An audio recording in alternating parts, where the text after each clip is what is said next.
Hi, my name is Laura Adams and I'm a freshman at Arkansas State University. How many of you are bilingual here? And how many of you were required to take a foreign language class in your elementary school? If you didn't or you are not bilingual, how many of you wish that you were? I personally did not participate in any foreign language courses in elementary school because I wasn't required to and they weren't offered to me. I began taking Spanish in high school when I entered the ninth grade, and over this process, I have really learned that bilingualism is something that is so beneficial, and I really can't see any negative aspects of it. And I think that it's an extremely important trait to have. With the amount of individuals in the United States that speak a foreign language, I believe that it's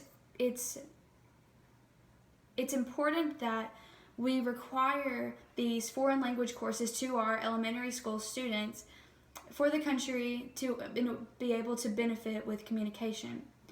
In this presentation, I will present to you the reasons behind why we need this requirement, how this is beneficial through the education, and how we can come together to make this happen. Nowadays, foreign language is something that is really common in the United States. We have people from all over the world that come to live here in our country, and bilingualism is just something that we definitely need more of. According to the Center for Immigration Studies, in 2017, a record 66.6 million U.S. residents spoke a language other than English in their homes. It's obvious that our country doesn't do well. We struggle with those who do not speak English and they speak another language because none of us were ever pushed to speak any other language other than our own. We were only required to do the bare minimum here, and so not a lot of us don't have this knowledge that many other countries have, because I know that many other countries are required to speak English, but we still have so many that don't speak our language and they live here.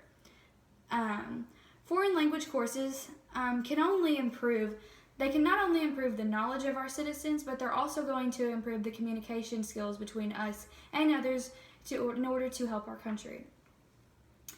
It's also been proven that learning a foreign language at a young age is a lot easier than it is for individuals who are older to learn them, and that's something that stuck with me throughout creating this presentation, and it's just another reason why I think that requiring these courses in our elementary schools is just the best possible idea, because it's obvious, it's been proven to be easier, and our children that are learning these at a younger age can grow and take this information with them as they go. Now, if this change does take place, our citizens would be able to bridge communication to individuals more now than ever before. Another fact from the Center for Immigration Studies is that the foreign language speakers in the United States, the amount of them is increasing greatly over time, and it doesn't show any sign of stopping.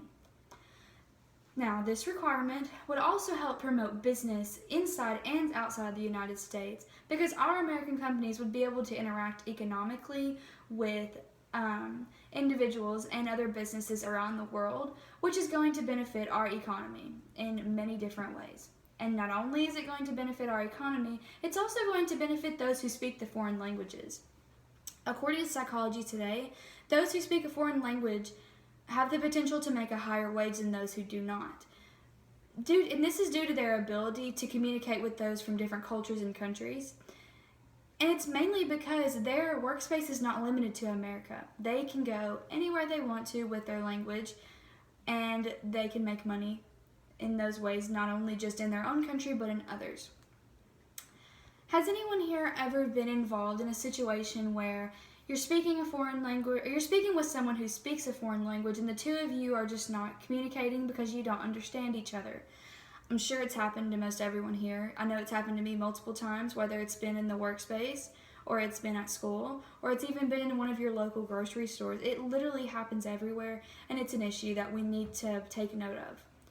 And that being said, there are many ways in which we can help to start the movement and begin the end of these cultural boundaries that many of our individuals are faced with every day.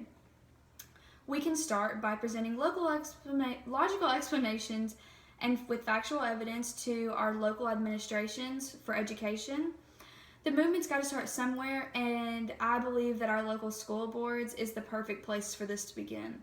We would need to convince them that this issue is great enough that a change would need to be made in the system for it. Next, the state and local governments must also become aware of this. Once the education administrations in our local schools are notified, we would need to notify the governor and the Department of Education. In my opinion, starting with the smaller authorities and moving upward is just the best idea, because we're making sure that we're covering every single level in this hierarchy and making sure that everyone that needs to know is notified and would they become aware. My final idea in this situation would be lobbying for extra funding for the foreign language programs in our schools. I think that this is something that's very important because any type of help would work, even if it's for the middle school programs or the high school programs, because I know that many of the elementary schools across our country don't have a foreign language program in their elementary schools. So I think that even helping the higher grades would help our case too. According to languagekids.com, the brain of the multilingual and the monolingual children are different because the bilingual and multilingual children are more developed. If foreign language courses are required in these elementary schools, our children can also help each other to benefit through this foreign language course and help each other to know everything that needs to be known, and they'll all get to grow at the same pace. So in order for this plan to take action, we have to start by supporting others in our schools and our foreign language programs. We need to help everyone become aware of the issue, and we can allow this program to succeed. I hope that each of you will walk away from this presentation in agreements with me, and I thank you all for your time, and I hope that we can all begin to make a change for our country and its people.